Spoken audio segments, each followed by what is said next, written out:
Hey guys, welcome back to my channel. Today I'm going to show you how you can fix the error 182 when you are installing AMD software. So when you are installing your AMD driver of GPU driver, sometimes you get error because of certain cause. There is some causes that you cannot continue to install your AMD Adrenaline.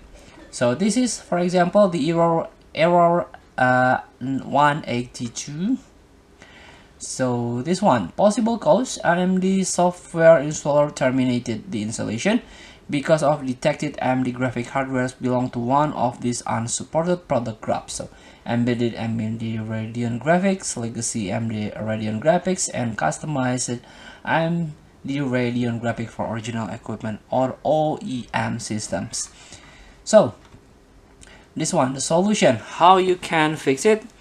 You can visit AMD driver and support and choose embedded from the product selector to find and download appropriate driver. So sometimes if you have a GPU that embedded and you cannot use Adrenaline, but you can use this one.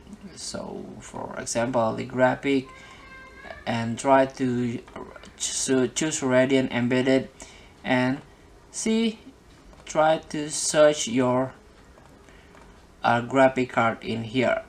For example, usually the HD series that have HD 5770, this is the older graphic card, and here we go, you can download or install the driver from here.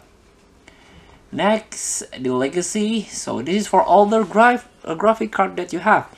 So if your graphic card contained in this list, please download it from here.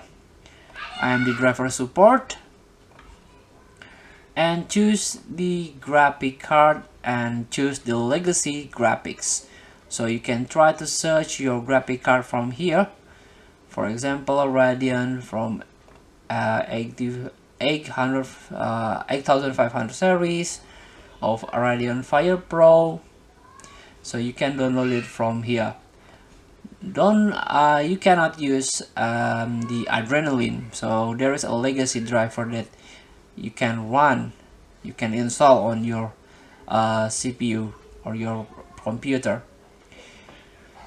And last, customize AMD Radeon graphic for OEM system. So if you purchasing a the all-in-one PC or AMD partners add-in board and original equipment and system build configurations, there is different way how to install the driver. So here we go. AMD recommended obtaining the latest driver from OEM system builder or partner manufacturer. So you can go to the, for example, if you purchase the Acer all-in-one PC, so you can go to the Acer website, try to search the driver from there. So this is how you can fix it. Thank you for watching. Don't forget to comment, like, and subscribe, and click the text button below.